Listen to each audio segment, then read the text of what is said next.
Hi, I'm Sophia. And I'm Jen. And welcome to Every Rom-Com, the podcast where we have fun taking romantic comedies seriously. Today on Every Rom-Com, we'll take a trip down memory lane to 1999. Visit some of Seattle's most unique sites. And discuss the Shakespeare modernization which launched Heath Ledger's career, the teen rom-com classic 10 Things I Hate About You.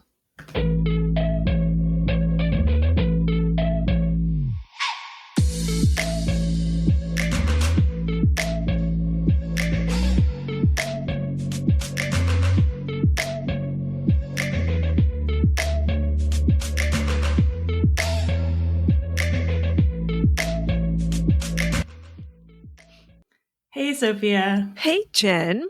How's it going today? Did you get any snow in Minneapolis, St. Paul?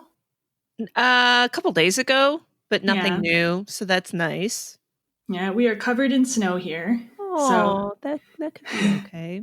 I could not take my normal walk, but I did YouTube aerobics videos instead, which is one of my quarantine secrets. I did this before quarantine too, but I just go on YouTube and compile different fun songs I like and aerobic routines that go with them. So nice. That's where I get my exercise. Very good. I found a few things on YouTube as well. I got a run in on my treadmill, so that was nice. Great today. I'm very happy about it. Yeah, this is how we keep sane other than podcasting. For sure. Well, today we're moving into Shakespeare. Just really quickly, what's your favorite Shakespeare play, if you have one, Sophia? I have kind of an affinity for Romeo and Juliet. I got to do a condensed reading of it, all female cast, and that was a lot of fun. So I'm like, that's mine. I love that one. But I like most of them. Let's put it that way. How about you? Mine is The Tempest. I've never I've directed a few Shakespeare plays. I never directed The Tempest, mostly because I set my expectations for myself too high. But maybe someday I will yet get around to it. So we're not doing a Romeo and Juliet modernization or a Tempest modernization today. Instead, we're going to be focusing on a Taming of the Shrew modernization. Before we get into that, we should remind you about some things about the podcast. You can always visit the podcast at everyromcom.com. And if you want to email us with some suggestions or feedback or just questions you have, you can email us at feedback@everyromcom.com. And we will have a spoiler-free section on every episode at the top of the episode. So if you haven't seen the movie, but you still want to hear what we think about it, you can quit listening while we tell you that spoilers have come in. We're going to be doing next week one more in our series of literary modernizations. This time, She's the Man, which is a modernization of Twelfth Night. So, without further ado, let's get into 10 Things I Hate About You.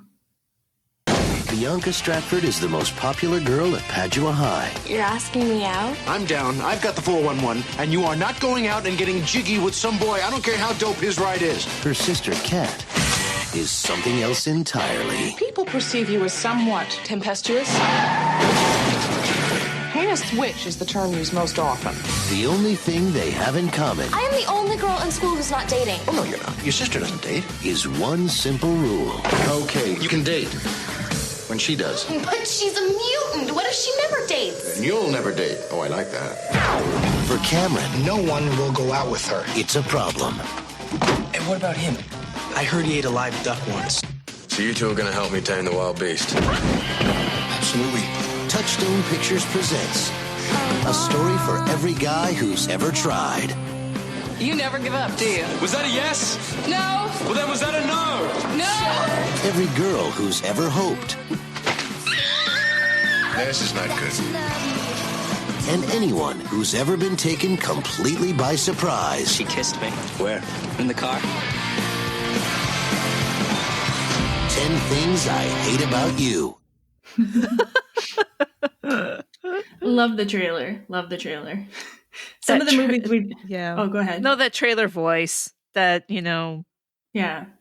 Kat Stratford. Some of the movies we've done for the podcast, I've watched them the 2 times I watched them to prepare, and then I'm kind of done with them for a while. This one I could seriously rewatch again tomorrow, so very excited. Yeah, so this is, as we said, the Taming of the Shrew modernization, and it came out in March 31st, 1999, and The Matrix came out just the week before that. 1999 was a pretty cool year. It was a great year. In fact, there is a book that I have in my Amazon wishlist queue called Best Movie Year Ever. How Yeah. 1999 blew up the big screen. It's in my queue. I want it. It just sounds like, yeah, those were great. It was a good year for film. Fight really Club, Office Space. Oh, I love Office Space. Oh my God. I really hope you get it. And when you get it, I hope you maybe do a little review for us either here on the podcast or maybe in the blog. Oh, like, okay, if you're interested to hear about it. How did you feel about the 10 Things I Hate About You when it came out or shortly after it came out?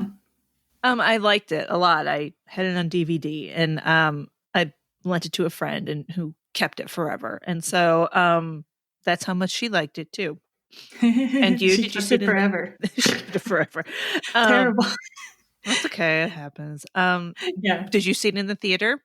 I did see it in the theater because I saw basically everything in the theater. Like, I probably got overshadowed for me by, The Matrix and Fight Club. But okay, yeah, I always liked going to rom-coms and teen rom-coms especially.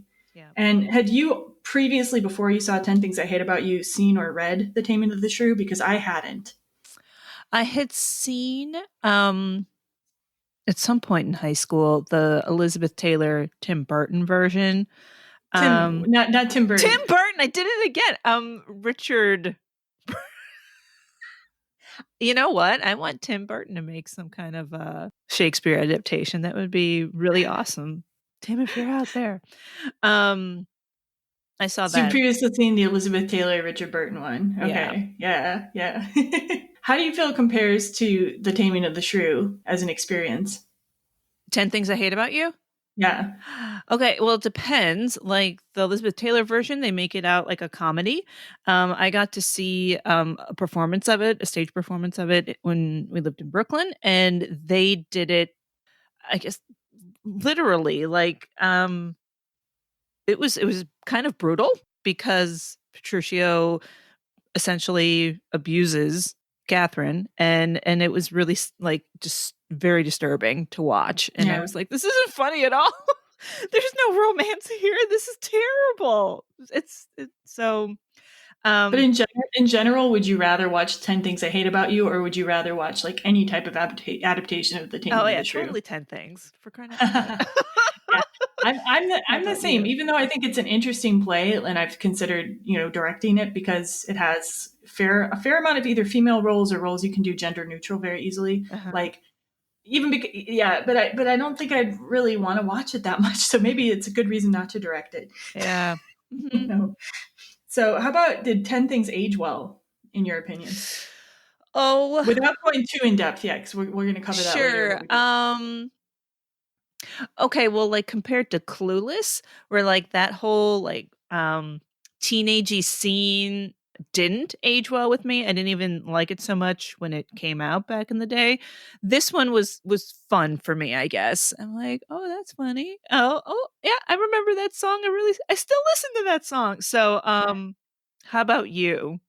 Oh, I love it so much more now. It's weird. I think it's partly because of Heath Ledger and just appreciating his talent. And there's so few films that we have of his talent. So that's part of it. But just like, it's fun. The language is realistic, like what teenagers actually speak like. And a lot of times these days, language has been so, for better or for worse, been very sanitized. So that like a lot of times it just doesn't feel real anymore to me.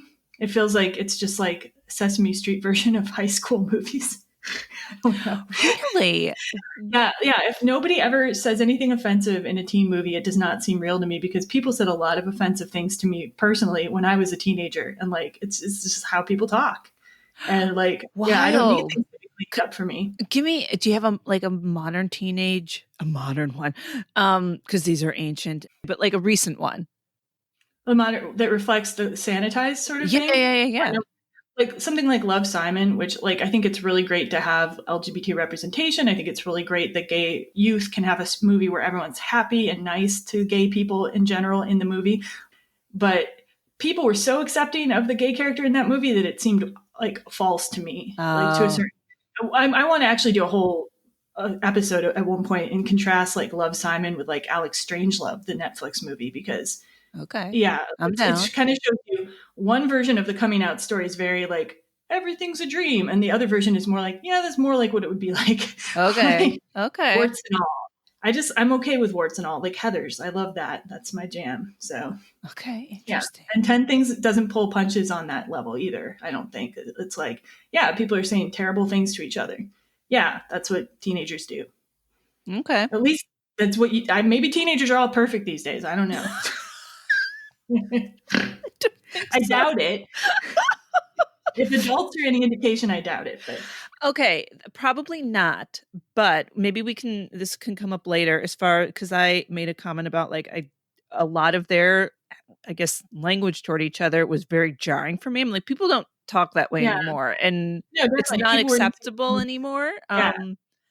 So people using terms to describe like insults that are coded with like disability or mental illness. Yes, like but people still say those things is the thing. They do, like in reality. Okay. Like maybe not in certain circles, but like it happens. Well, I mean, I know that there's definitely like Mean Girls vibe for my niece who's in 5th grade. So like that somehow that shit never goes away. Like really? Yeah. Like and they're 10. Like gosh.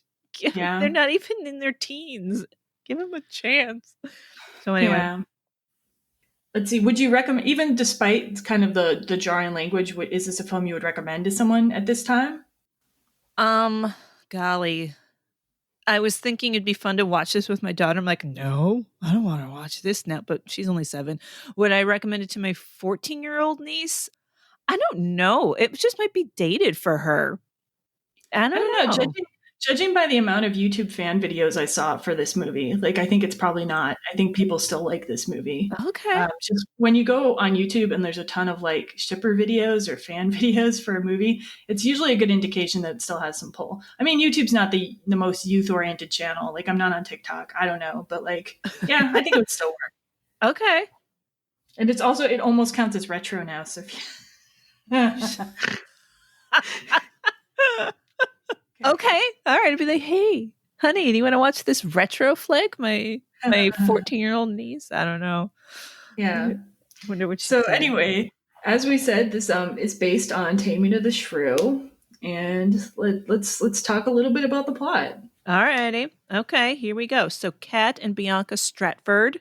There's a fun like Shakespeare thing they put in there. They're sisters, and their father won't let younger sister Bianca date unless Kat is dating. And this is the same premise basically of the Taming of the Shrew, except in the Taming of the Shrew, it's marriage. The father won't let the youngest daughter marry until the older daughter is married. But Kat doesn't want to date. She is considered a shrew/bitch. Yeah. And this is the same in the Taming of the Shrew. Obviously, it's in the title of the play. She even gets quite violent. I guess she breaks like a lute over someone's head at one point. A lute. Several guys are interested in Bianca. Cameron, the new kid, and Joey, a male model who's very much a jerk. Bianca likes Joey initially because he's Mr. Popular. Yeah. And go ahead. Yeah, in the play, so Bianca also has several like suitors in the play. In this case, she likes the Cameron equivalent character like right away. His name is Lucentio.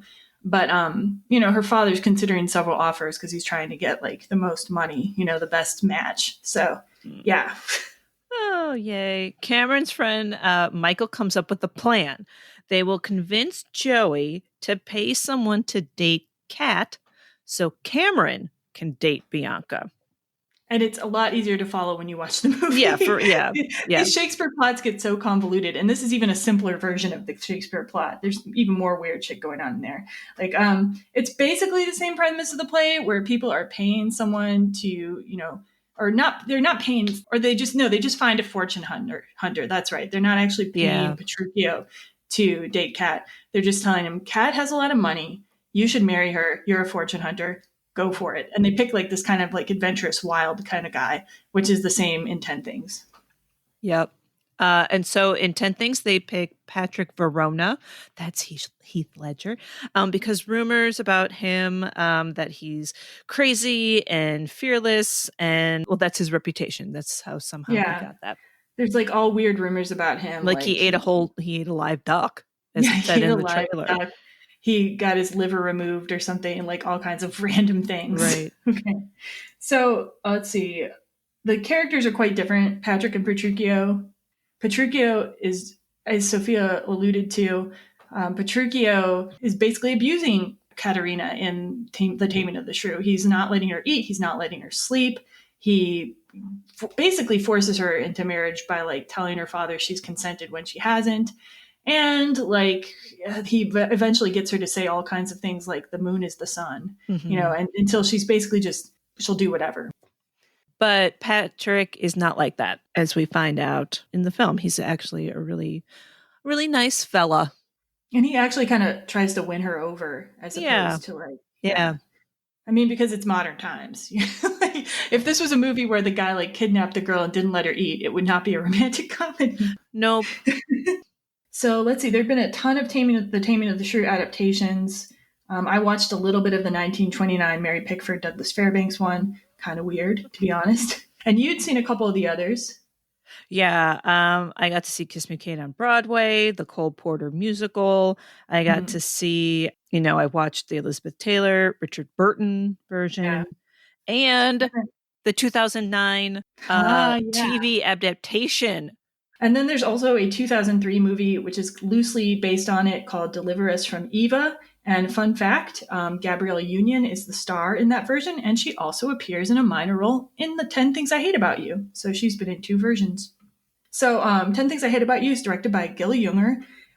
He's not a super famous director. He was a TV director basically before he did 10 Things. I think he's mostly gone back to TV directing since. He did try to do a movie called 10 Things I Hate About Life, which had a really odd plot, like 2 people who are wanted to kill themselves meet each other, like in the middle of planning their suicide attempts and fall in love. I'm like, it could have potential, but it could also be really odd. Yeah. Did not get finished. But I thought some of the things he added to the film, apparently, according to the writers, was he added some of the physical comedy elements, like little sight gags that you'll see in the background, like somebody getting hit, the gym teacher getting hit by an arrow, and the like kind of motorcycle going down the hill scene. And then also he really felt he wanted to not condescend to teenagers, and he wanted to look at it as a relationship film, not just a teen film. And I really think that comes through in the directing. Yeah, definitely. I suppose that's why it was so good and I liked it so much. So let's see. So the writers are Kirsten Smith and Karen McCullough. They were inspired by Clueless, to modernize literature for teen rom-com. Kirsten Smith was a poet, really into indie girl rock, and wanted a bit harder edged music. Do you think that she came was through? like, no, it didn't come through. Like she wanted like Bikini Kill or the Raincoats, like the stuff that's actually referenced in the script. Oh, okay. Like, which I listened to some of it. Like I didn't really listen to that music at the time, but I kind of knew that it was a little harder edge. But like I listened to some of it and I'm like, yeah, it would have been a different movie for sure. Okay, interesting. Yeah.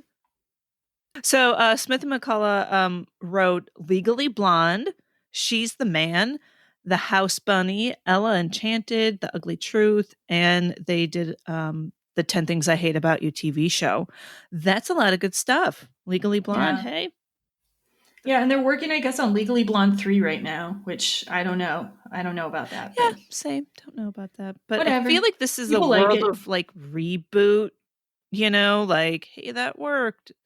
Well, I'm sure it's like more of a sequel, at least in this case. They'll probably just have Reese Witherspoon still in it. So, do you think so?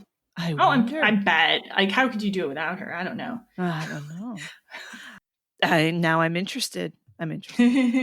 Well, okay, don't trust me on that, but like, I'm assuming that would be the case. Anyway.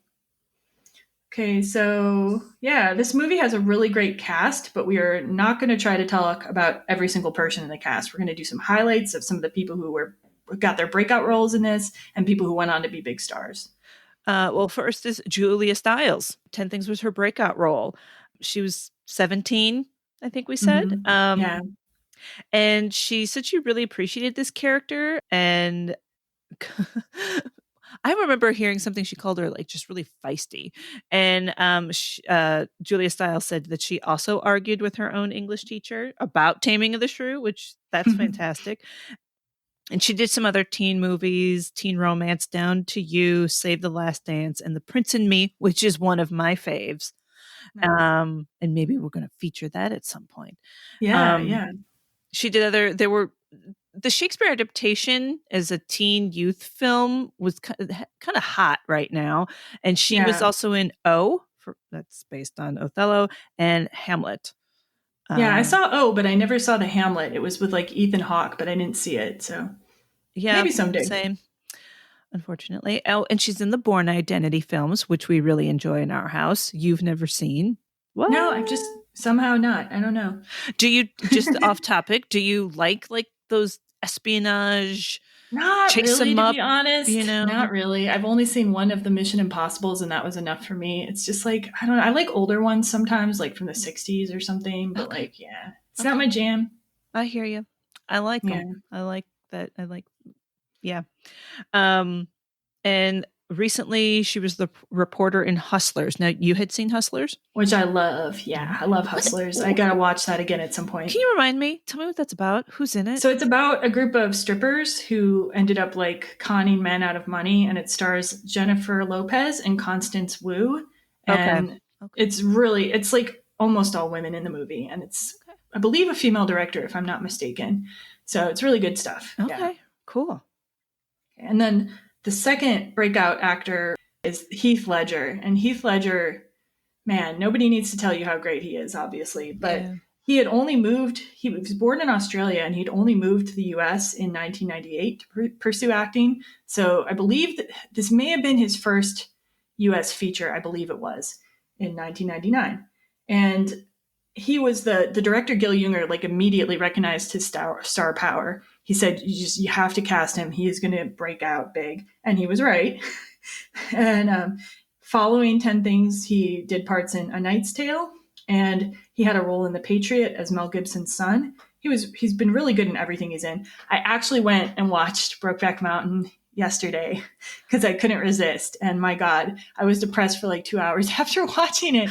But he is so much better in that movie than I even remembered. His acting is so amazing. Like if I hadn't been like purposely noticing his acting, I wouldn't have noticed it at all. You know what I mean? Yeah. He's so good. And then of course he is very well known for playing the Joker in The Dark Knight, which he received a posthumous Academy Award for.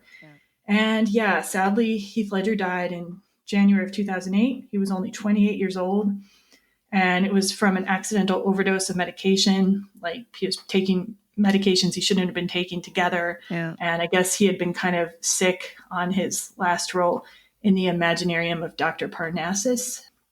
Anyway, really sad. That was probably hard, as I was watching 10 Things, I was like, oh man. And 28 is just, you're so young. I'll also put in there one of my films that I really enjoy that he is in is Lords of Dogtown, which is, about the skateboarding scene in the 70s in California. And it's a great flick. I really enjoy it. Well, I could do with a Heath Ledger film fest at this point, so I might have to. I highly recommend. And I feel like even though he's portraying a real person, like, because it's about these young kids, these teenagers who were competitive skateboarders and they're legends and all that. I still felt like I saw glimpses of what would be the Joker. So actually go watch it and tell me what you think. Wild. Your assignment. Cool. Our next big name, I think, wasn't he Joseph Gordon-Levitt was probably the biggest name attached to this piece. At the time, of the time. And he's been acting forever. I guess his first credit was at the age of 7. And he just was coming off of Third Rock from the Sun. It may have even been ongoing. I don't know. I never watched that show, so I didn't either. I did see recently one of those actors talking about their greatest roles thing on like YouTube or Facebook or something. And he, he was saying like he was ready to be, a serious actor, and he was reluctant to do this teen movie. Yeah. And it's, one of the most famous things he's famous for. People come up to like 10 things was my favorite. So he did it reluctantly, but he appreciates, it's kind of place in film and things like that. So other movies that we would know him from: Inception, 500 Days of Summer, which is fantastic, Looper. And you and I both find this very commendable. He wrote, directed, and starred in Don John with Julianne Moore and Scarlett Johansson. And you saw it? I love that movie. Like, I really wish I'd watched it a couple more times, actually. Like, like I will watch it again in the future. It's a very, I think people might disagree about it, but I found it to be a very feminist message in the film. So, well, aren't we talking about like premise wise, like his main character is like, so it's a movie that deals with the way people approach sexuality. And on the one hand, men over consuming porn, and on the other hand, women over consuming romantic comedies. Right. It'd be really interesting to cover it for the show, because it's like vaguely a romantic comedy, but it's very critical of romantic comedies. So, and then Julianne Moore is this kind of character he meets who kind of helps snap him out of his mindset a little bit. Yeah. It's pretty cool. Yeah. That sounds like a fantastic premise, because while we really enjoy rom-coms, there's definitely a point where you're like, wait a minute, this isn't real life. It doesn't work this way sometimes, or at all. I just want to put that out there, that that's not beyond me, as we discuss and have fun with appreciating these for what they are. So anyway, he's also the founder and director of Hit Record, an online collaborative production company, which I recommend everyone check out because it is very, very cool. And he is friends with his co-star. David Krumholtz, apparently the whole cast became super good friends, like on the set of this movie. They all got along so well. They said it was like a summer camp. Like, it just makes me like, I wish I was doing something like that when I was that age. Right. But David Krumholtz plays Michael, Cameron's friend. And he's kind of the character in the movie that sets everything up. That's kind of the mastermind of the plan to, get Patrick to date Kat so that Cameron could date Bianca. And it's not a character that exists in the play. So he provides a lot of the comic relief in the movie. And he's a really funny guy. Like, I did not appreciate in 99 how many of the laughs in this movie are coming from David Krumholtz. But like, watching it this time, I'm like, my God, that guy. He is freaking funny. And he's continued to do a lot of work. He's done several highly regarded TV shows: The Plot Against America, The Deuce. And he also, Firefly fans may recognize him from his role as Mr. Universe with the robot girlfriend in the movie Serenity. So you'll see him pop up here and there. Yeah. Yeah. And we have a couple other big stars that showed up. Allison Janney, oh my gosh, from the West Wing. So this is pre-West Wing. Yeah, it came out in September of 99. So this is a little before. Drop Dead Gorgeous. And came out later that year too. Yeah. Have you seen that? Drop Dead Gorgeous? No. Oh, you've got to see that. You have got to see. It's got Kirsten Dunst is the star, and it's right before she did Bring It On. Okay. And she's brilliant. Okay. Yeah, it's about crazy beauty queens. or not crazy beauty queens. It's about a crazy teenage beauty pageant, and it's hilarious. Okay. Yeah. And Allison Janney is hilarious in it. She can do no wrong. She's terrific. Recently, she's done I, Tonya. Was she up for an Academy for that? Best Supporting? I almost want to say she won, but I don't want to spread false information that I'm not 100% sure about. But she was at least nominated, yeah. And Bad Education. Yeah, I saw that recently. Very good. Very good film. Yeah, and then Gabrielle Union had acted a bit before this. She plays Chastity, who's Bianca's best friend. And she was 26 when the movie was made, but she's acting as a high schooler with all these other high school kids. She did a really good job. I wouldn't have known. Yeah. And yeah, her breakout role would come the next year in Bring It On. So everyone knows her as the leader. It's the leader of the Clovers, right? Yeah. Yeah. there's the toros and the clovers. Yeah. Bring it on. That's a good one. There's a lot of other, great actors. We don't have time to go over all of them. There's Larissa Oleynik plays Bianca. Larry Miller plays the father, Mr. Stratford. Andrew Keegan plays Joey Donner, the jerk. Susan May Pratt plays Mandela, who is a cat's best friend who's obsessed with Shakespeare. And Daryl Mitchell plays Mr. Morgan, one of the teachers in the movie. Okay, so let's get into a little bit about our characters. We're still in the spoiler-free section, so you have a little more time to enjoy us without seeing the movie. So, yeah, the opening of the film. I love this opening. What do you think? Yeah, me too.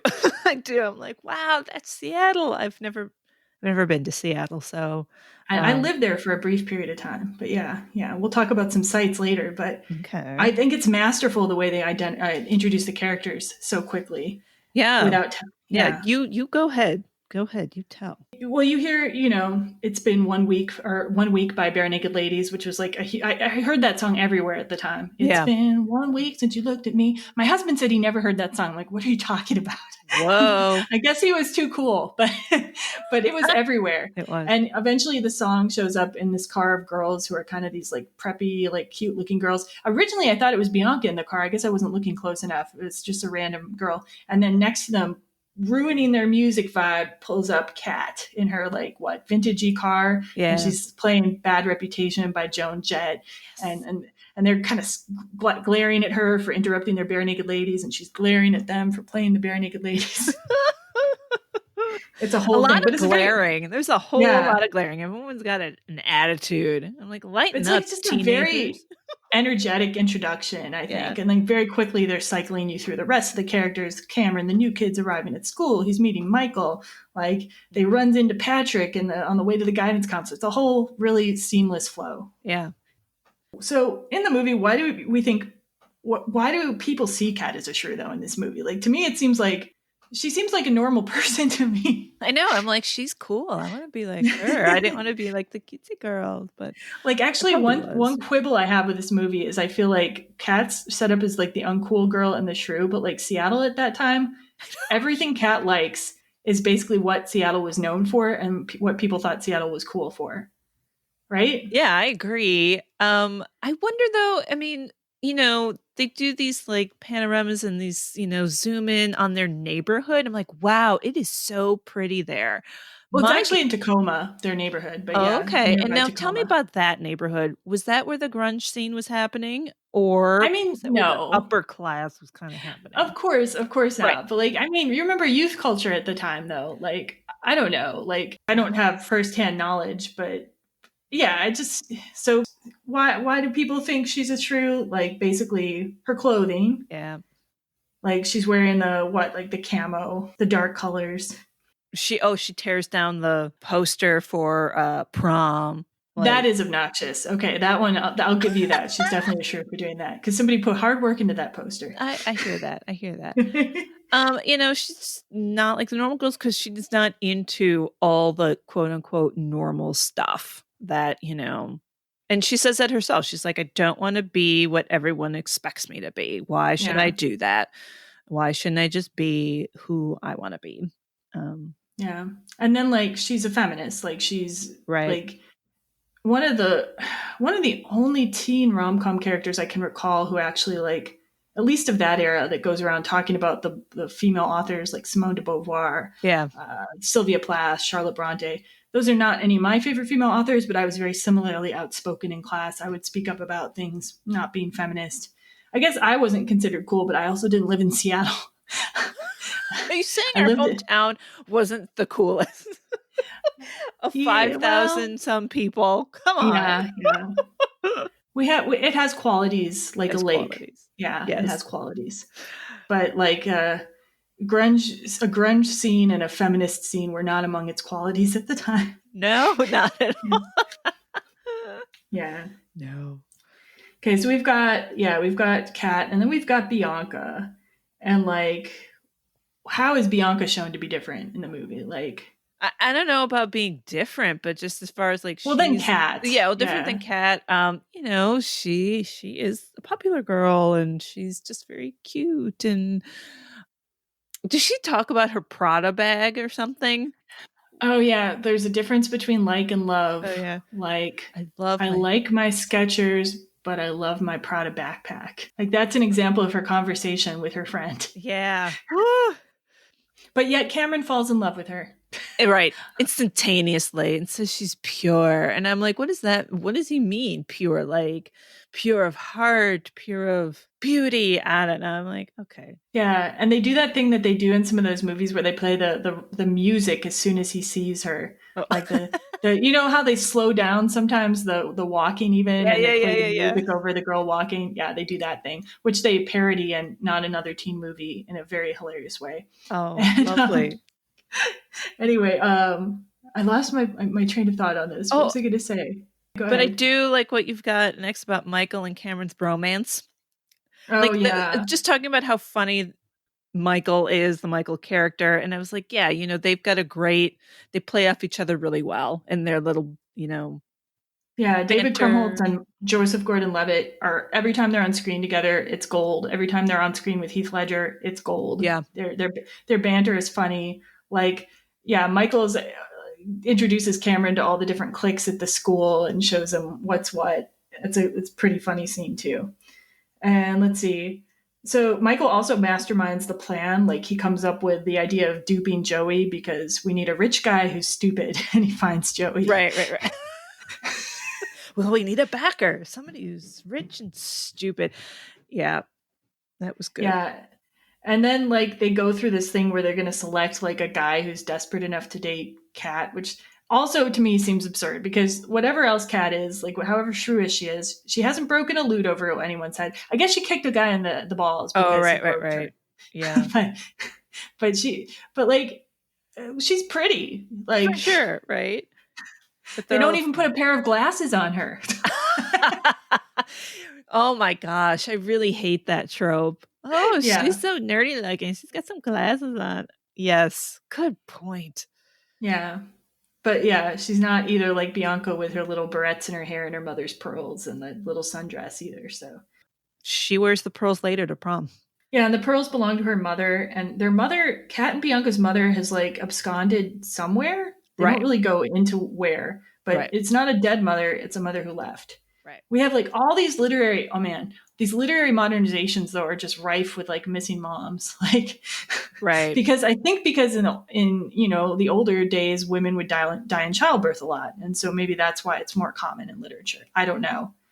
Maybe people didn't like writing moms. Women just died more back in the day. They're like, I mean, they did. Women's health. Yeah. It didn't. Nobody cared, and well, they also they didn't have advancements. So I know. I am. Well, I think I've said this before. Like all the family holiday movies, there's a dead parent, a mom or a dad, all the time. And I'm watching this with my small daughter, and she's like, "What the? They're dead?" And I'm like, "Yeah, it's just a movie. Don't worry." You know what's worse? I'm currently writing a movie that also has a dead mom. But in my defense, my mom died. So it's not funny, but no, right. That's different. That's different. Damn it. But I'm like adding to the problem. So well, I think about these quote unquote problems, and I'm like, they're great devices though. I mean, but why is it like always the mom? Or it's probably because it's always the mom because the dad is like more hapless and less apt to be able to help the teenagers solve their problems. Sorry, Dad. Some of you are not hapless at all, but I have commentary about that too later on, and the dad portrayal and how I think. But moms sometimes end up doing a lot of the emotional work in their families. So yeah, I think when you kill off the mom, it makes the teenagers have to be more self-sufficient at times. That's a theory, anyway. Anyway, moving on. Let's see why. So Michael and Cameron failed to get a bunch of kind of guys who are supposed to be losers to date Kat. So instead, they go for Patrick Verona, played by Heath Ledger. And the first time they're talking about picking him, he's like, they're in some kind of biology class and he's like stabbing a frog with like a switchblade or something. And Michael's like, we can't pick him. He's a criminal. And then they go into all these crazy rumors about him.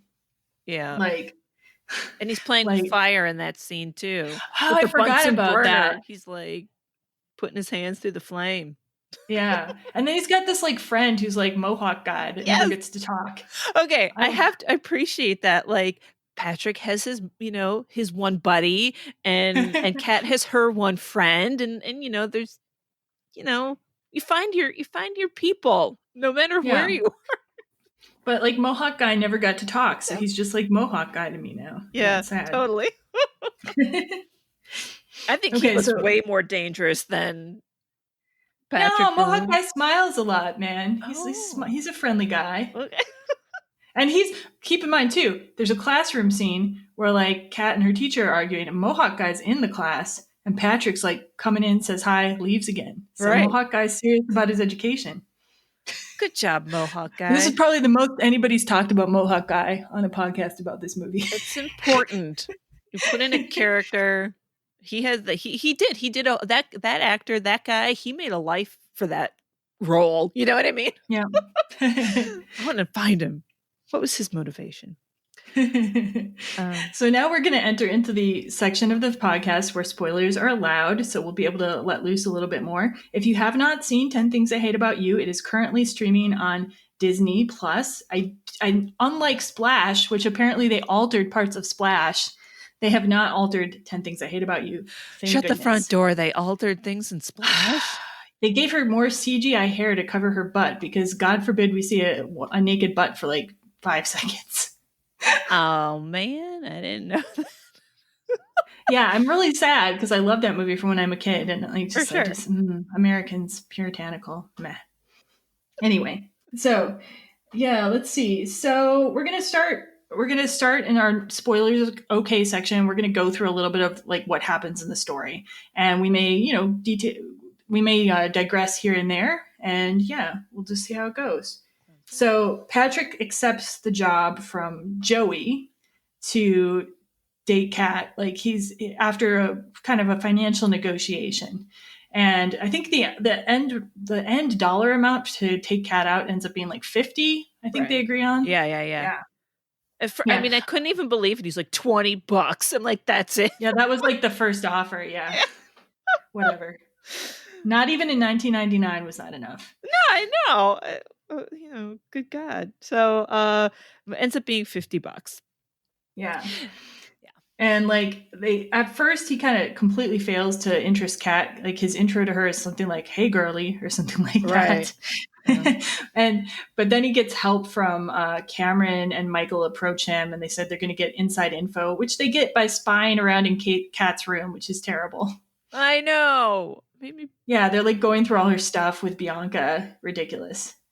But they get inside info. They tell him what kinds of bands she likes. He shows up at what I can only assume is supposed to be, it seems like it's supposed to be a lesbian club. I don't know, called Club Skunk.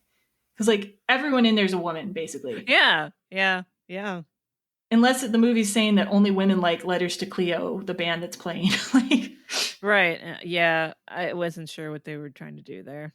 Yeah, they don't really make it clear. But anyway, he goes to this club night to see Letters to Cleo, and eventually he convinced her to, go with him to Bogey Lowenstein's party. Bogey Lowenstein is like Michael's rival.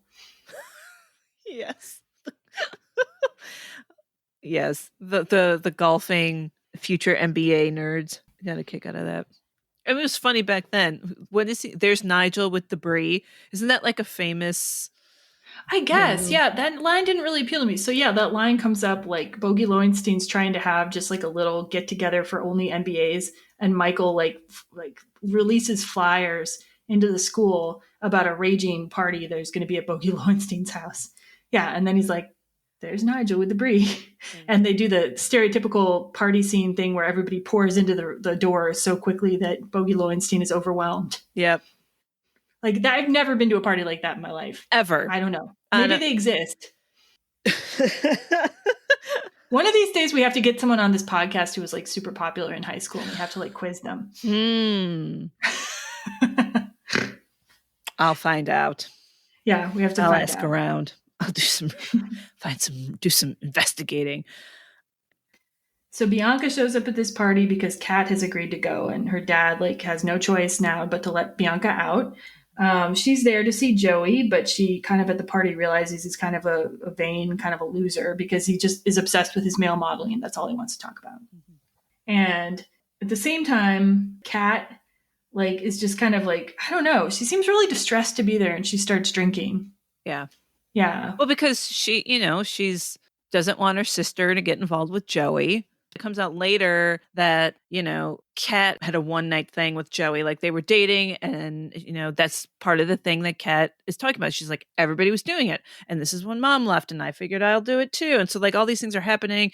And then, she realized it was a mistake, and Joey got pissed and dumped her. And yeah, so it's partly that Joey's pursuing her sister. I feel like it's partly just she doesn't want to be at this party anyway, though. I don't know. Like, yeah. It's odd. Yeah. I mean, the whole scene of like everyone just being there because it was the place to be and blah, blah, blah. She doesn't want any part of that. And sure. And so she starts drinking, and then she ends up dancing on a table, which like, it's kind of like a guilty pleasure for me because I know you're not supposed to want this for her character, for her to be drunk and dancing on a table, but she is good at dancing on a table. I know. Like, I guess part of the reason she got put in Save the Last Dance is because of this scene. So I read that somewhere. So yeah, she's a good dancer. And so Patrick shows that he's not an asshole like his original Shakespeare, what's the word? Counterpart. Mm-hmm, by helping drunk Kat instead of taking advantage of her. So he goes and he, catches her when she falls off the table. Then he makes sure that she's okay. She doesn't have a concussion. He keeps her talking. And then he drives her home. And then Kat tries to kiss him, and he rejects her. And because she was drinking. But what's interesting about this to me is like there's another girl at the same party who's totally drunk out of her mind, and she tries to kiss Patrick. She's like, kiss me. And then Patrick's like, kiss him, and just shoves the drunk girl at some other guy. And I'm like, okay, we're going to worry about the drunk girl that we've actually taken to the party, but forget that one.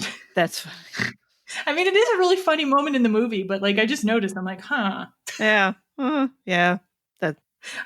I think drunk party girl is okay in the end. Like, yeah, she doesn't get taken to a back room, but Yeah. Yes. Let's take care of all the drunk girls at the party, not just our date. Yes. That's our PSA for the day. Okay, let's see. Where are we? So then, so she feels jilted, and he tries to talk to her again. She's ignoring him, and and then we come to the grand gesture. Yeah. Which we actually have a clip of. So you see Patrick paying off some guy in the hall. You see a microphone. And then all of a sudden, you see a football field, and Patrick shows up in the bleachers.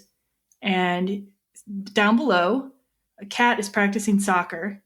And all of a sudden, you hear this. You're just too good to be true. Can't take my eyes off of you. You'd be like heaven to touch. I wanna hold you so much. At long last love has arrived, and I thank God I'm alive. You're just too good to be true. Can't take my eyes off of you.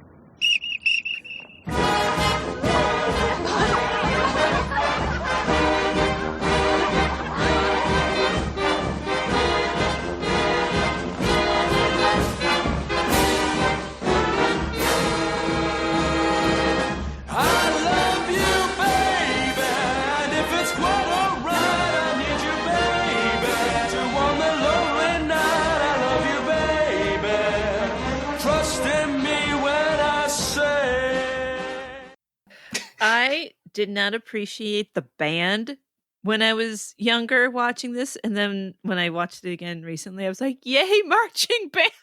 Yeah. And you know what? That was a real marching band from a Tacoma high school. Not the one that they filmed at, because that school didn't have a marching band, but a nearby school provided the marching band. And the guy that you see Heath Ledger paying off is in that marching band. I love that. Isn't it great? Yep. Yeah. And then Heath Ledger did his own singing, which you can probably tell. Yeah. But he's a good singer.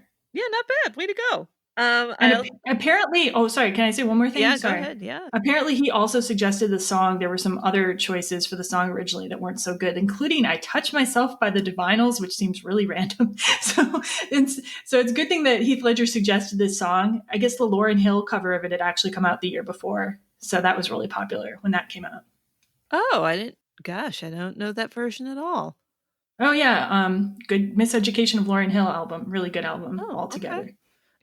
Heath Ledger had so much, input on that, and then he's being chased by the security, and he gives a little swat on the butt to one of them. I'm like, that is hilarious, and I would bet that was improvised on the moment because that and I just appreciated that. That was funny. Yeah, and in this scene, like, I think this is like kind of the grand gesture in rom-coms to end all grand gestures. Like, I mean, when this movie came out, we were not yet in the era of people doing these ridiculous wedding proposals, like, they film on YouTube or whatever. Like, we were not in that time yet. And maybe this is what caused that time. How can we top that one?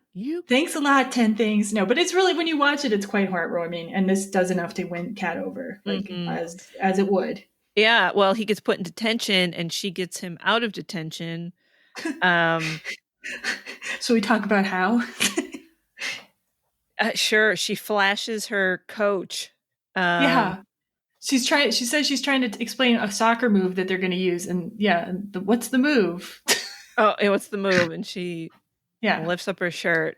Eeks! And that's kind of the most one of a few totally inappropriate things between. See, for me, it's not. I don't care so much about the inappropriate part. I just don't think it's in character for her. Like, and it seems like so out of character that I don't even buy it if she's in love with someone. Like, it just seems weird. That's all. That's all. No, that's a good. If she was like a wild and crazy girl, like, then sure. Or if she wasn't, like, into feminism, sure. But yeah. Also, that's like the only teacher in the movie who really treats her decently, if you notice. Yeah, it is. Yeah. Anyway, so let's see. Oh, and then they go on this awesome date after she gets him out of detention. They're on Lake Union.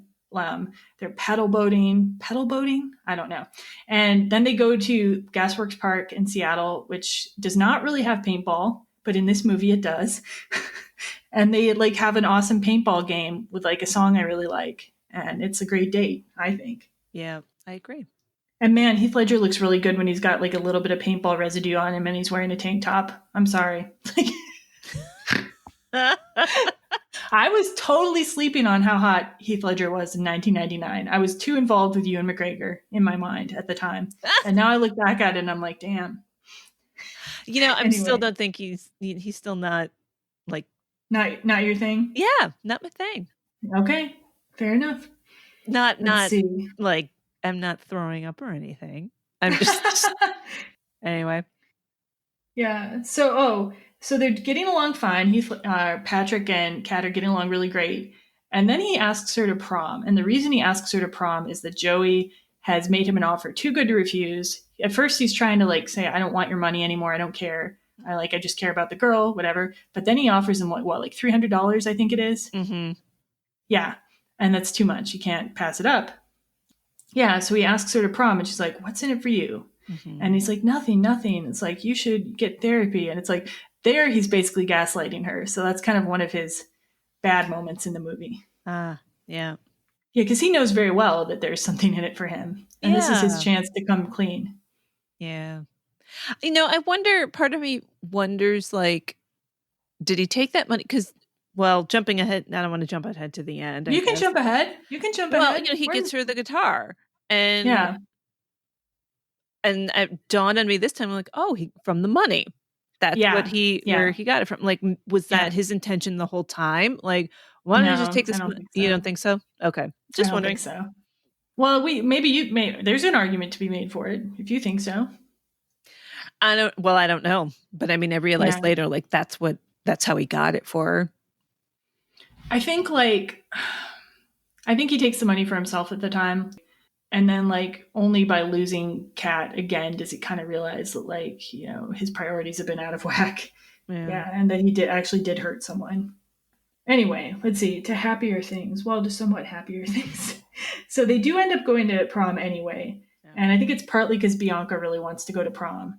And Bianca and Kat have this really heartfelt conversation where, as you mentioned before, Kat reveals to Bianca about how she dated Joey at one point. But at this point, Bianca's not trying to go to, oh yeah, we totally left out about Bianca and Cameron. So at the party, at Bogey Lowenstein's party, Bianca is over Joey. She gets a ride home with Cameron. Cameron's pissed at her because like he realizes she was kind of using him to like help her, date Joey. Yeah. But then she kisses him. And so Cameron and Bianca are already together at this point, basically. Mm-hmm. And they're cute. Yeah, they are cute. I did not appreciate them in 1999 because Bianca was like a popular kind of girl and I was not popular in high school. And it took me a long time for me to be able to like the popular girl characters in movies as a result. It did. Yeah. Anyway, Bianca and Cameron are going to prom together. Bianca has the cutest dress. It's like this really pink. It is the cutest. Yeah. My favorite. I think it's my favorite ever. Teen rom-com prom dress. Yeah. Exactly. Yes. It's like a two-piece. It's a little top and the big floofy skirt. Yeah, and you can dance in it. That skirt has pockets too. It could. It's roomy enough. It does. Yeah. And Kat has like a less, like she has a good dress too, but it's like less like exciting to me. Anyway, they show up at prom. So Cameron and Bianca are at prom. Kat and Patrick go to prom. And then Mandela, Kat's friend who's obsessed with Shakespeare, has gotten this like Shakespearean kind of dress in her locker with like a "come to prom with me" note written in Shakespearean English. Mm-hmm. And she arrives at the prom to discover that it is Michael, dressed in a Renaissance costume that he looks super awkward in my opinion, but it's a really nice gesture. Yeah. So everything seems good for one whole second. Yeah. And then Bianca goes to the bathroom and in walks her friend. What's her friend's name? Chastity. Gabrielle Union's character. Yes. And Bianca's like, "What are you doing here?" And she's like, "Joey came and got me."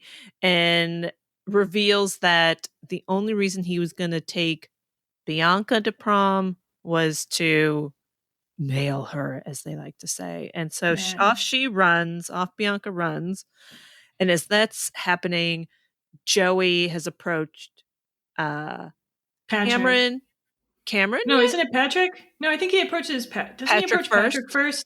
Yeah, and he's like, "Okay, I paid you so that I could take out Bianca, not so that guy could take out Bianca." And like Kat hears this. Yeah. Yeah, and she is not pleased. Of course not. So they have their you lied to me. It was all about the thing. No, it's not.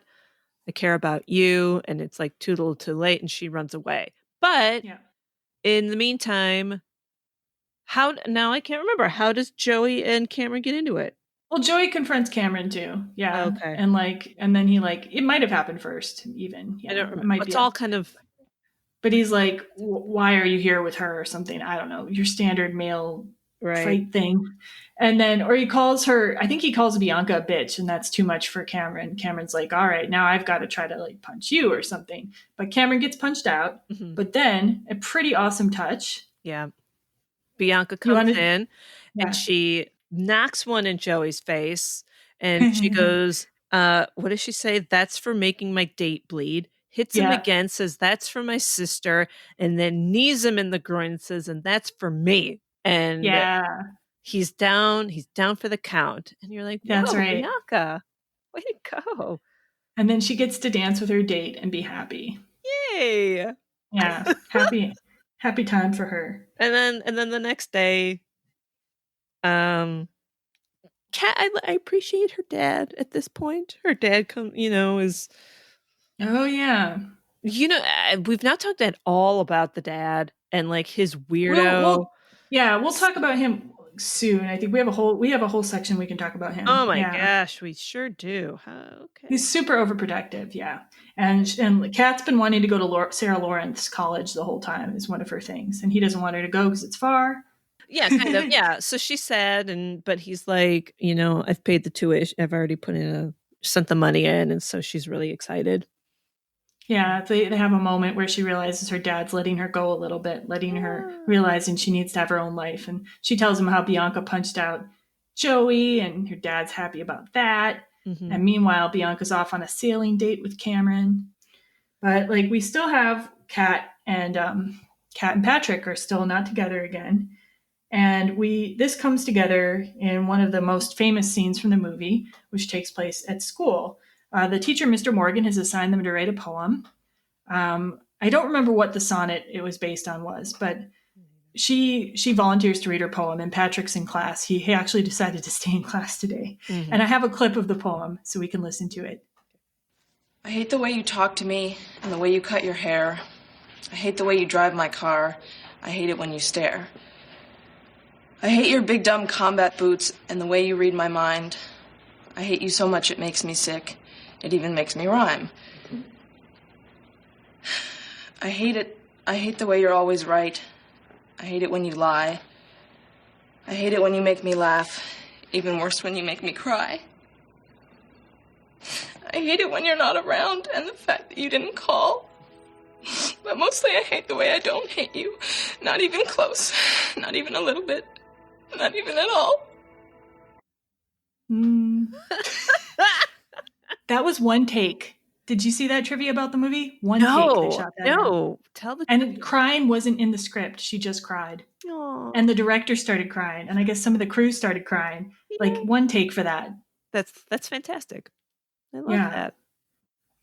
Anyway, yes, I think it's when I was younger, I didn't really appreciate that scene, but I think I appreciate it more now. I think I've always liked it. Had no deep feeling about it. I think it makes me uncomfortable because it's so vulnerable. Yeah. And it's a little corny. It's a little corny.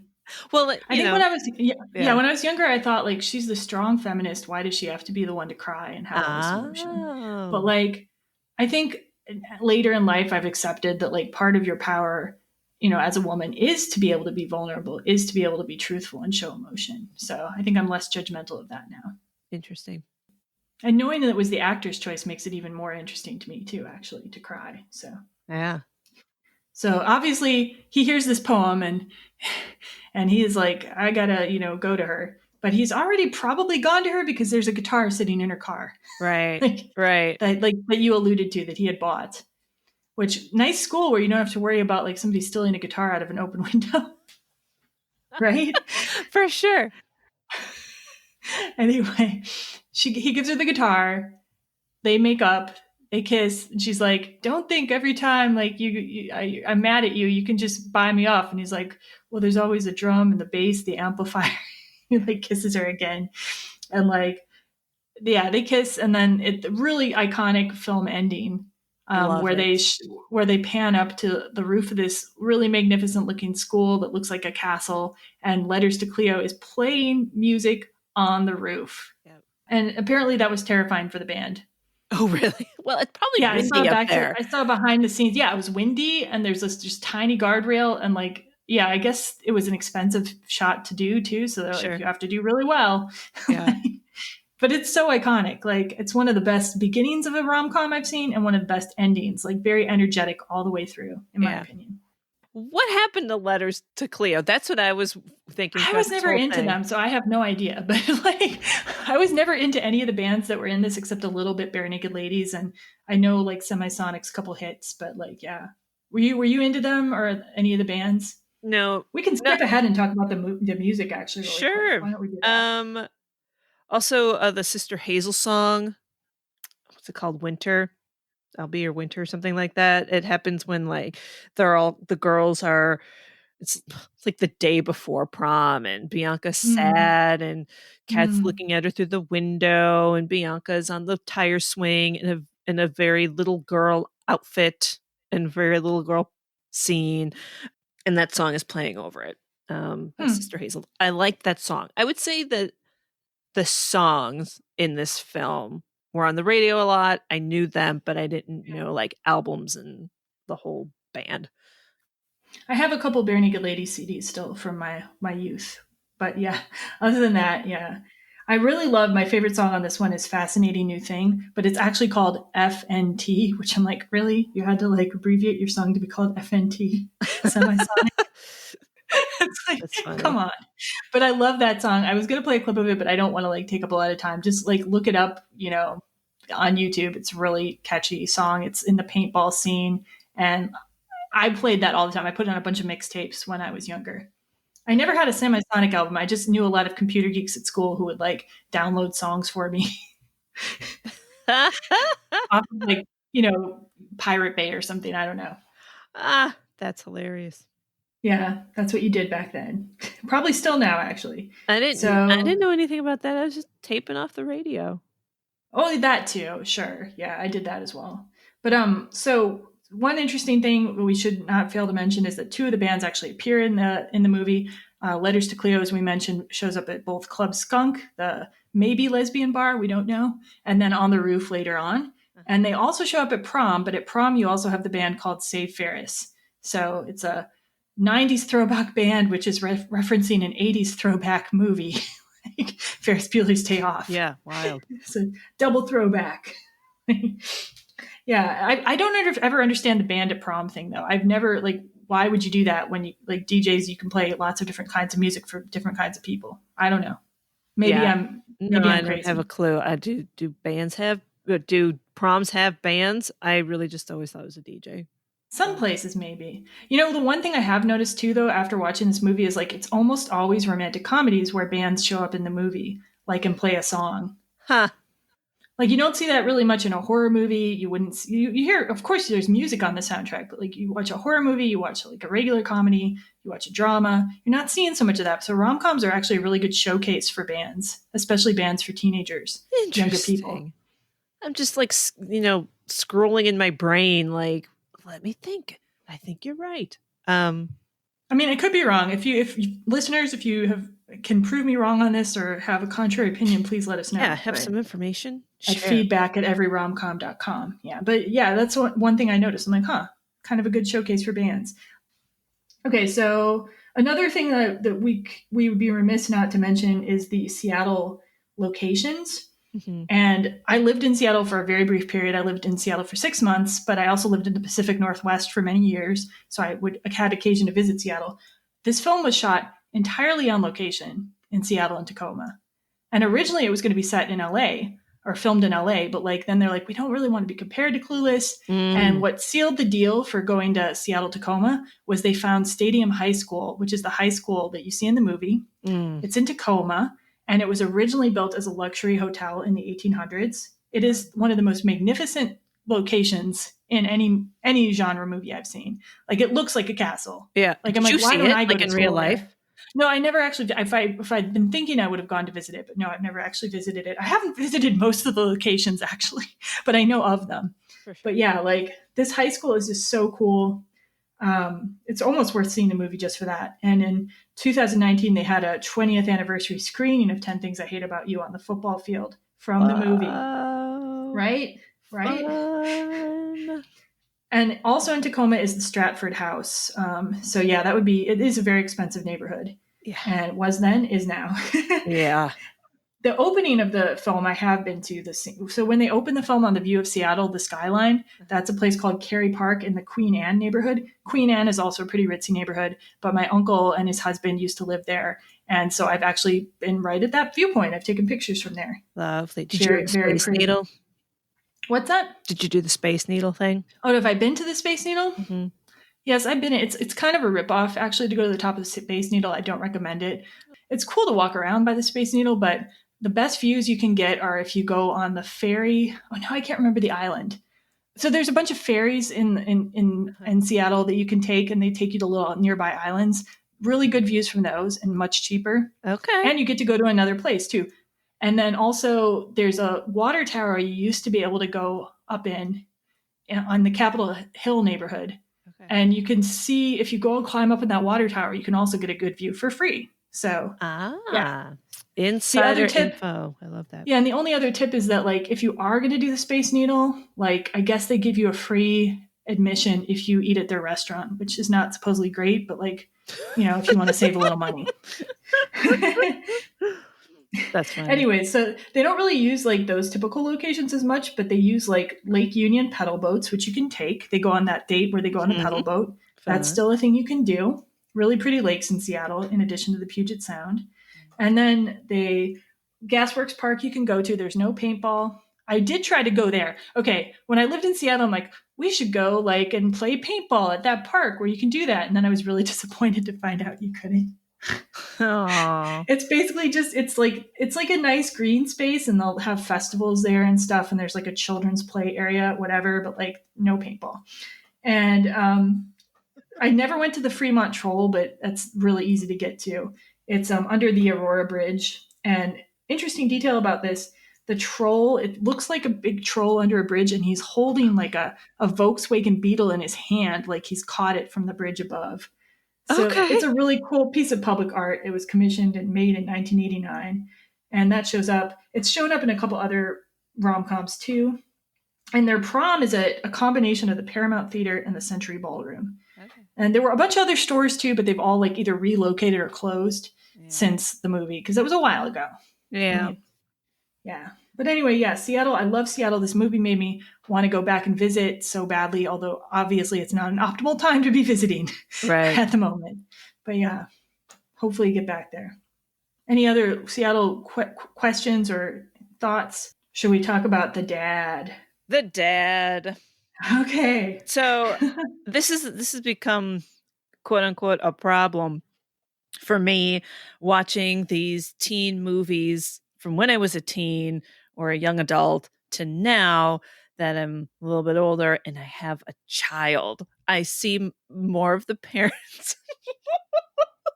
Then I'm like, oh yeah, that dad's right. That mom, listen to that mom. Damn it. And I'm just... I don't have a kid, but same with teachers. I identified with the principal or the teacher in Bill and Ted's Excellent Adventure last time I watched it. Okay. Like, okay. Ted, so improve your history project. Right. So I actually, I laughed pretty much every time the dad was like, that means you won't date. Ooh, I like that. Or like, because I do think like that. Like, I think like, okay, so when our daughter starts driving, I'm totally putting a tracker on her phone and I'm going to know where she's at every damn minute and make sure she's, cause I'm crazy that way. But like, so he's an OBGYN. He delivers babies all the time. So like, I just feel like now with parents and especially dads, I feel like do a better job of like, that would have been a perfect opportunity for him to talk about birth control and like how not to get STDs versus like, you're not leaving the house ever. And like, do you know what I mean? Like, just a better, calmer way to talk about. I don't know if dads have changed or not, because it's really hard for me to know. Like, I'm not a parent and I don't hang out with parents, but maybe you have insight into like, do you think the culture around being a father changed? I think so. I do think so. I think like the parenting books now are so much about like, especially for feelings, and like the developmental state of like your child's brain from like birth to 5 and like what is happening, what they comprehend, like what they don't. And so like how to communicate versus like, sit down, stop crying. Do you know what I mean? So sure. Now my husband is already very sensitive to feelings and emotions and makes space for those things, like for everybody. It's his job, definitely for our child. So like, I'm not worried about him at all. Like he's a great dad. So, but like dads now like paint their, let their daughters paint their nails and are like, oh, I'm going to look weird at the office. Like, their fun jewelry that they make. Greg wears that stuff and, he'll wear a bracelet that she made out of beads and they do hair now. Like they're just, there's no shame in doing like these sensitive things for your daughter in public. My main issue though with the dad isn't so much like whether he's sensitive or not, like, or, I actually wouldn't have wanted my dad to paint nails to me. I didn't paint nails either. So, but it's more the paternalistic kind of like controlling of his daughter's sexuality, like not being willing to accept that his daughters are growing up, that they'll need to practice dating. You know what I mean? Right. That they need a little practice going out and making their own decisions. Like Bianca even tells Kat, like, I want to make my own mistakes, or I want to figure things out for myself. Like even Kat is kind of being protective of Bianca that way, but their dad is doing it to both of them. Doesn't want his daughter going, across the country to school. Right. Doesn't want them dating. So like that is more what I'm wondering. Has that changed? Yes. I mean, you're putting a tracker on your daughter possibly too. So is that just an eternal parent thing? Like, is that just like kind of wired in there in some way, or I don't know. I mean, the tracker app. But that's just me. And is that me as like a person or me as a mom? Well, I mean, I was definitely mother hen throughout college. We'd go out and I'd be like, I got eyes on the exit, making sure everybody who's really, don't get too wasted. And as soon as I see that guy, I was just, keep your eyes open, girls. Watch your drinks. That's just me. Yeah. So do you identify with the dad on that level then? Like I do, but like you've got to rein that in because, right, you do want your child to make mistakes and fail and be free. There's schools that like you raise them to be good humans and like smart adults. My parents got surprised because they weren't very overprotective of me going out because I was a big nerd and I was unpopular and they didn't expect me to date. And then one night, and I didn't really have an official curfew. And then one night I come home at 4 a.m. and I've been out with a guy and they're like, oh, totally surprised them. We had some difficult times for a while. We didn't grow up religious, so I didn't really have any expectations about my sexuality should be controlled. But apparently there were unspoken expectations I was not aware of. Don't be out till 4. That's hilarious. Oh no, that wasn't. They gave me no curfew. Oh, yeah, I don't that's know. Good times. But there was a city curfew. Come on, man. Whatever. Oh my God. Do you remember the city curfew? No, I don't actually. I was completely unaware of that. Anyway, what is it about the father that you like, and what is it that you don't like? Then, kind of in sum. I mean, I think he's just really funny. I think he plays his anxiety about his daughter's safety is kind of hilarious because I kind of identify with but like it is very much a picture of like, well, don't do that. Like, of course you're going to have your parental anxieties, but like the more you try to control, the more you're going to lose them. Like, you gotta let them go, like constantly. And I think they gave him a really good character arc, which is nice. Like he did learn during the course of the movie. So yeah, they really didn't drop that thread. And I appreciate that. I liked his little speech about, I know about those Dawson River kids and each other's. The speech that's meant to make him seem really out of touch with the pop culture of that time. Yeah. Which kids today would be like, I don't understand this either. Right. They're not going to know Dawson's Creek. Yeah. And definitely not Dawson's River. No.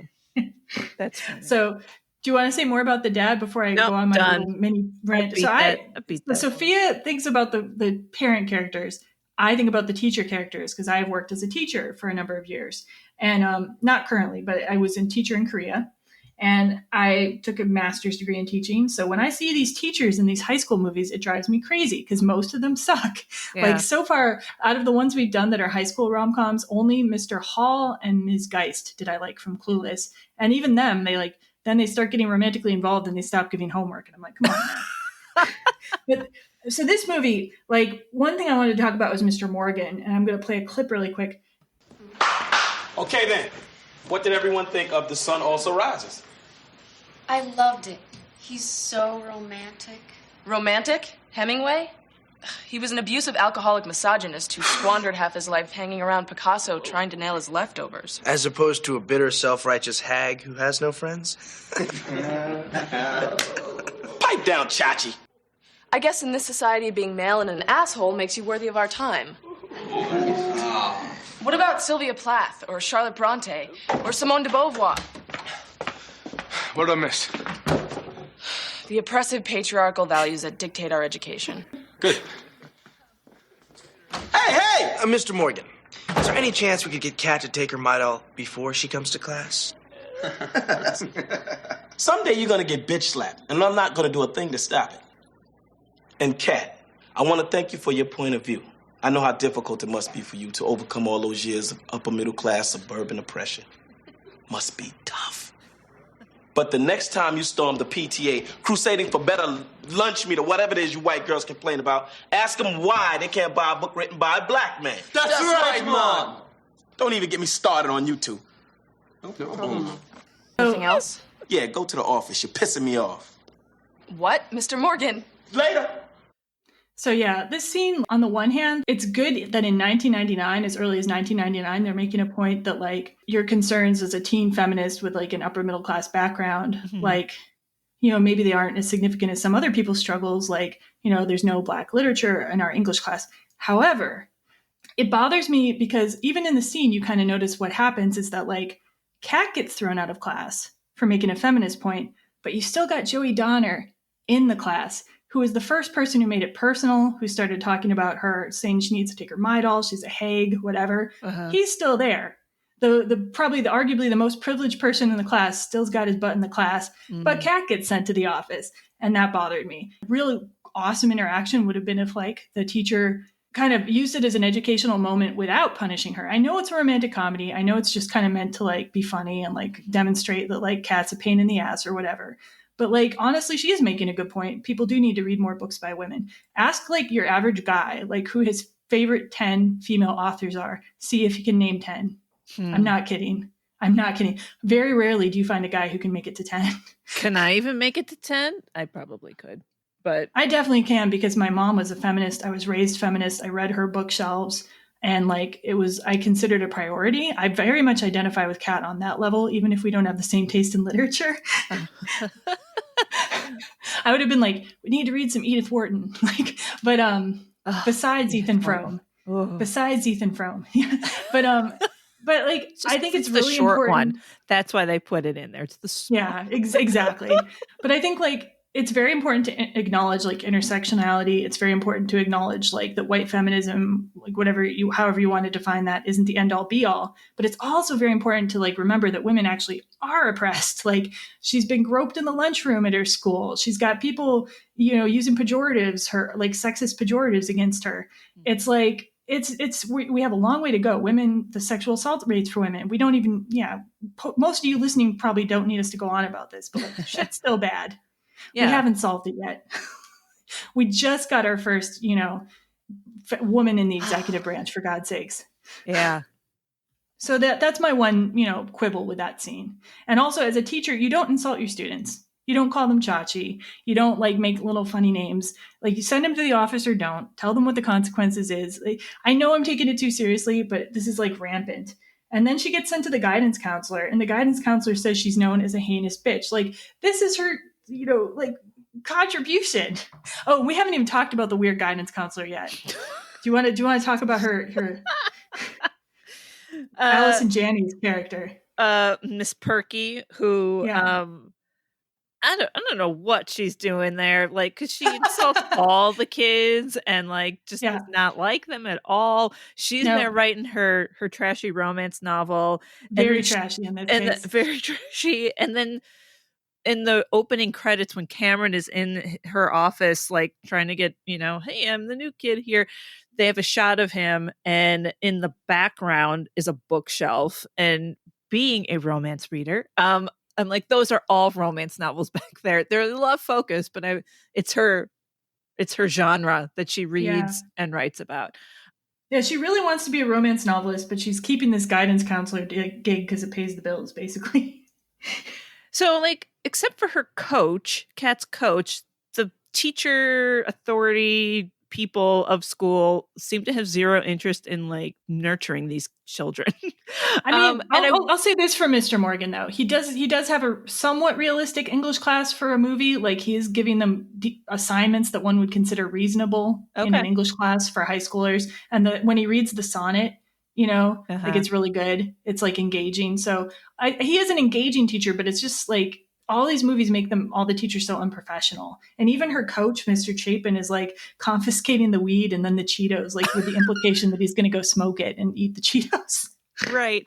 Like, I wonder what is the point? I mean, I guess because that's funny. Like, are those just funny? Like, oh, that funny guidance counselor and that funny teacher. I Like, mean, it is a comedy, so we need comedy. But yeah, like right. that one didn't bother me because it was like funny, and he was still portrayed as like a good teacher who was supportive to his students and trying to keep discipline, etc. But yeah, when they make teachers look like a bunch of like, you know, kind of jerks, or like they're not teaching good lessons. So I'll give Mr. Morgan like some points for being a good lesson plans, whatever, but points off for insulting people and sending the feminist to class while Joey Downer gets to hang out.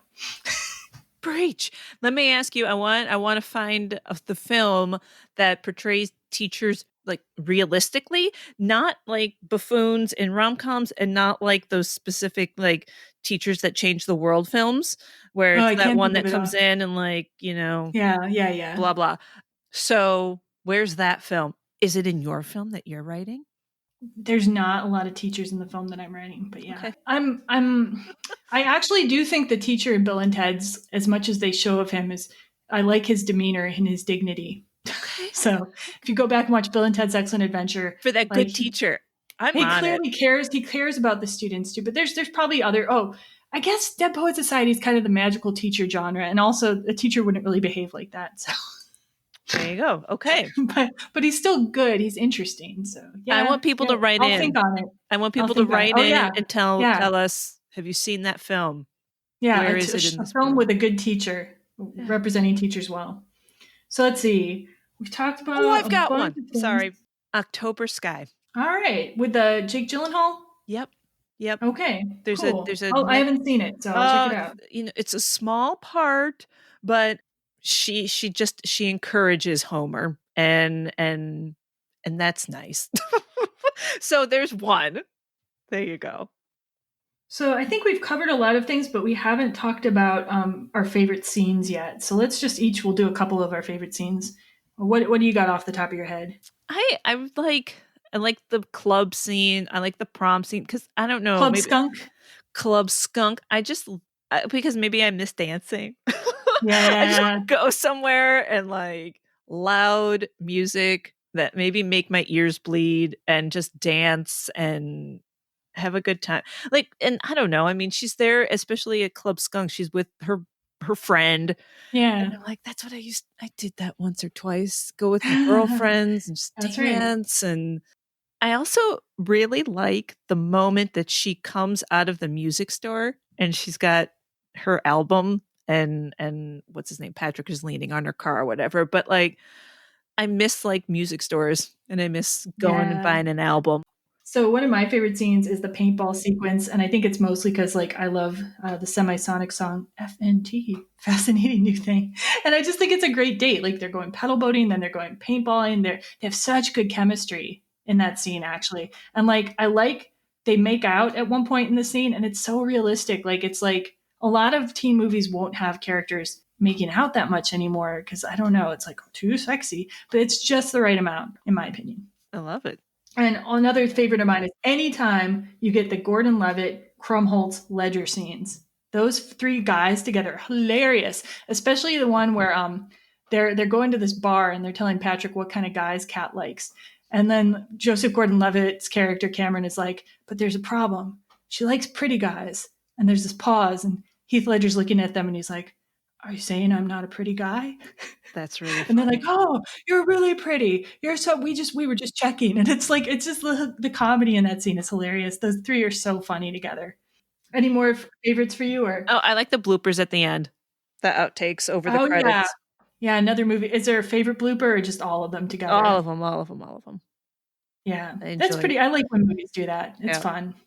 But if you're watching on Disney Plus, you have to like fight them to prevent from watching another movie right away. I hate it when streaming sites do that, where they're like, "You didn't really want to watch the credits. We're going to make you watch this other thing." Yep. And don't they all do it? Not all of them now. Like Prime doesn't do that.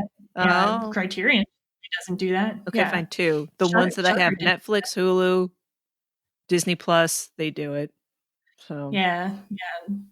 Don't do it, streaming services. Don't do it. And then let's see. Yeah, I think that's it for favorite scenes then, basically. Yep. And then any other like random things before we start doing our final topics? Oh, I didn't like I talked about how I don't like the negative talk around periods, and I don't like the name calling in regards to like mental health. I'm like, what the hell? Like those are things. Those are the specific reasons I don't want my daughter. I don't want her to hear those words as like name call. Because yucko, man. Do you really think, like, I'm like, this is an honest question, and this is a good question for our listeners too, because you might have a wider range of experiences among our listening crew. Are these words actually, though, not being used in schools, or is it just like we're cleaning them out of movies? Like, because to me, like I was saying, like, I feel it's like definitely in '99 it was expressing realism. Okay, like, so today, I don't know so much in schools, actually. I mean, my daughter's still young. I really don't feel like I've heard much in the way of name calling. With well, maybe they've done more with bullying at your daughter's school, or just maybe schools in general. I don't know. I really do think they try to do that, like big time. I think that's just a different thing than what we had in schools. So the name calling, though, like, we kind of disagree on it, I guess, but like for me, it doesn't ever bother me.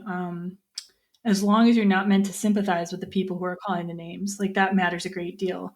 Like when you have characters you're meant to sympathize with using offensive language, that can be a problem for me.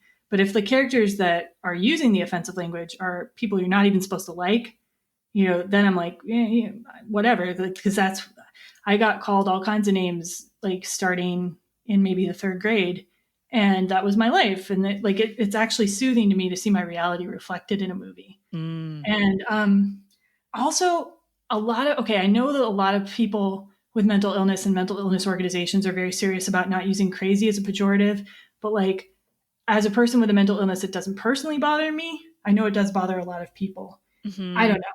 Well, like I feel like crazy has also, that particular word has such a range of meaning at this point, like from like Steve Martin's like wild and crazy guys to just like kind of a benign, an event that you don't expect to happen kind of a situation, like crazy astral phenomenon or something. So like, but yeah, definitely.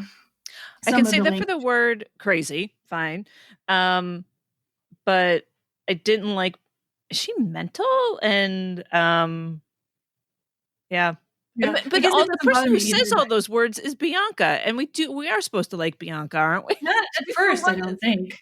But I think at first you're not supposed to necessarily like Bianca. I think like at the beginning of the movie, she has to go through a journey of realizing like how she used Cameron, realizing how she didn't understand her sister, realizing that her priorities have been out of whack.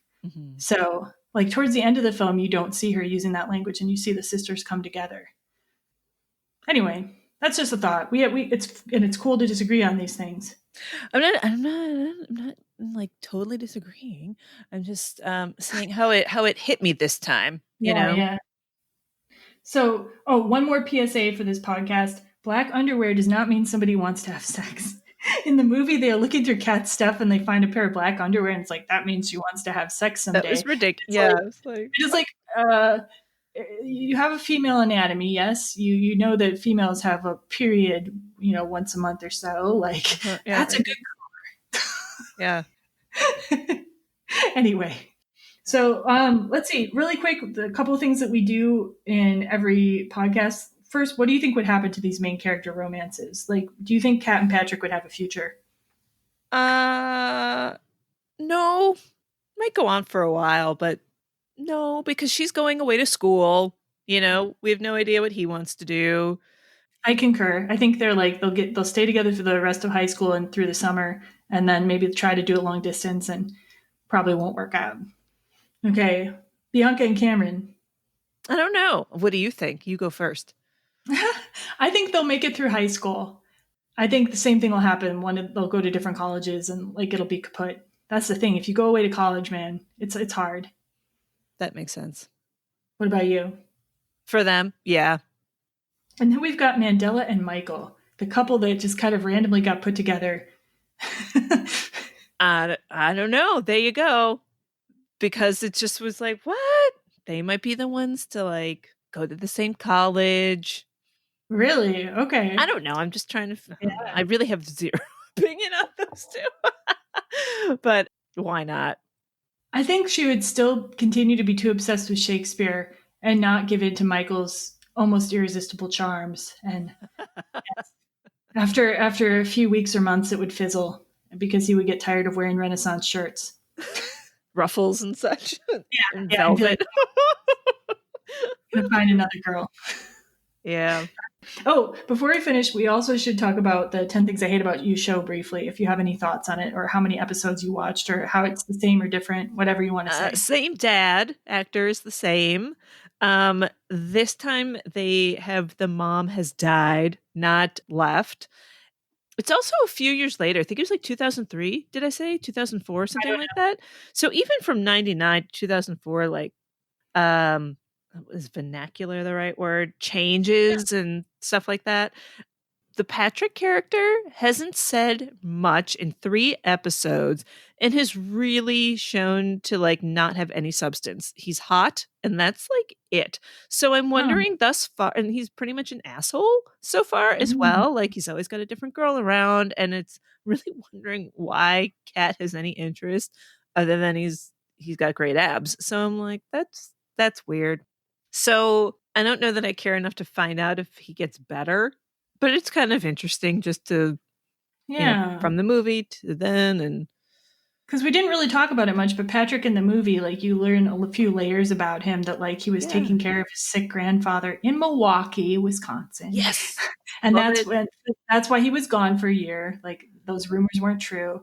And like he seems to have connections with people who work in clubs in Seattle, and he's got his Mohawk friend, and like, he's got a little bit of fleshing out there. Yeah. And he talks to Cameron at the party too. When Kat's drunk and he's trying to take care of her, and Cameron's like, I gotta talk to you, and he's like, Cameron, you know Joey will never be half the man you are, so if you like Bianca, tell her, and if she doesn't want you, then move on. And you're like, that was really nice. I like that he, I think he's sure of himself in that kind of way, and that's exciting. That's nice, But the TV show, just nothing doing there, huh? No, 3 episodes, and you're like, give me something, because she's already liking him, because the Cat character's already like into him. Like, Ugh, well, are you going to continue watching it, or do you think you've given up on it?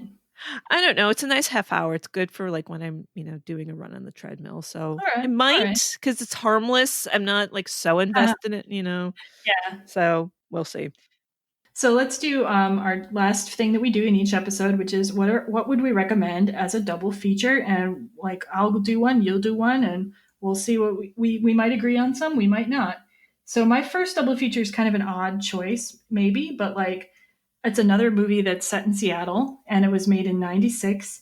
It features Reese Witherspoon and Mark Wahlberg, and it is not a rom-com. It is a thriller, where Mark Wahlberg's character is obsessed with Reese Witherspoon. It's got another overprotective father character, and it's called Fear. It was released in 1996. It's really quite an entertaining movie. It gives you a little bit of that Seattle vibe, too. Oh, it's also got Alyssa Milano, too. Okay. And kind of scary at parts. Yeah. So if you don't like scary movies, it might not be for you. Yeah. But I think it just gives you a similar sense of the time and the place, but just with a totally different tone. So that's my first choice. I chose Can't Hardly Wait. I don't remember if it was like the year after or before or whatever, then 10 Things, but the same kind of, big teen high school party and, a slew of characters at this. It just has that young teenage at a party vibe. And I love that one. Yeah. I enjoy that one too. Mm-hmm. We should cover it sometime. And then another double feature I would possibly do would be to watch the other one of the other Shakespeare modernizations Julia Stiles was in, which is based on Othello. Like, I actually don't remember the movie that well, but like, I just think it would be a neat combo to do 2 Shakespeares back to back set in high school. Mm-hmm. My other high school is Never Been Kissed. Another kind of prom. Have you seen that one? I have, but I don't like it that much. But I'm interested to why you put it together. Yeah, I guess just another of that, like, there's just another prom thing happening. Okay. Any more on that one? Well, and there's definitely it shows those cliques, kind of the nerdy, mathy science people and the popular kids, and I don't know. Why didn't you like it? Because it's, this girl who was kind of ridiculed in No, school, and she finds her. because I thought she was ridiculous. Like I'm very picky about my teenage outcasts. Very picky. Okay. What'd you think about the other outcasts, though? Like the other nerds? I don't even remember them, but I think like one thing that some of these movies do with outcasts is they make them over exaggeratedly nerdy, or Okay. just like so like they care so much about the popular kids, and that was not something that I didn't care like about. Like I didn't try to suck up, I didn't try to fit in. So Kat is much more my jam, like because she doesn't care. Got it. Yeah. I honestly picked it just because there's a whole prom thing going on, and Hey, popular why not? kids and Fashion. Yeah. fashion and whatever. Yeah. Yeah. And then my other next pick would be to watch another early Heath Ledger movie, A Knight's Tale. And I remember liking it at the time. I confess I have not seen it since, but it was really nice to see the early Heath Ledger. Yeah. I mean, his later movies are amazing. Don't get me wrong. Like I said, I watched Brokeback Mountain again, and it was like, but I would not do it as a double feature because it should just be watched on its own and appreciated for what it is, and it's a totally different tone. Well, my Heath Ledger fave is The Lords of Dogtown. So I talked about that earlier. The skateboarders. And I'm definitely going to see it. Yeah, because you recommended it. Yeah. Yeah. And go ahead. You want to do? Oh, and then my last double feature pick would be Save the Last Dance, which is another Julia Stiles movie of the era, and she does a lot of dancing in that movie. And yeah, I really liked that one at the time. Like, I suspect that there's parts of it that wouldn't age well per se, but like, I would like to just watch some more dancing. I like dancing in movies. I love dancing too. But my fave Julia Stiles is The Prince and Me, as I've said before, which we will at some future point discuss. Yeah, I think you will like it. I've seen it. I watched it already. Okay. Oh, what did you think? Yeah. Well, I'm not going to tell about it right now. Oh, okay, fine. All right. Time to show on know. later. Time to know. I tell you now, no show later. I also put a few 99 films: Mansfield Park, October Sky, and The Virgin Suicides. That's amazing that The Virgin Suicide also came out that year. Wow. Yes. Yeah. So not, Mansfield Park is romantic, not a comedy. October Sky is just a lovely story, lovely based on a true story. The Virgin Suicides was just wild. It's good. Early Sophia Coppola. Yeah. Her first, right? Maybe. I don't know. I think. Anyway, so those are double feature recommendations. And if you have any other ideas about double features, please feel free to email us at feedback@everyromcom.com. You can also email us with suggestions, questions, whatever. Okay. And you can always find the podcast at everyromcom.com, as well as a blog, which I've just started putting some entries up on. And let's see. Next week, we will be again doing She's the Man. So stay tuned for that. And thank you for listening. Goodbye. Bye.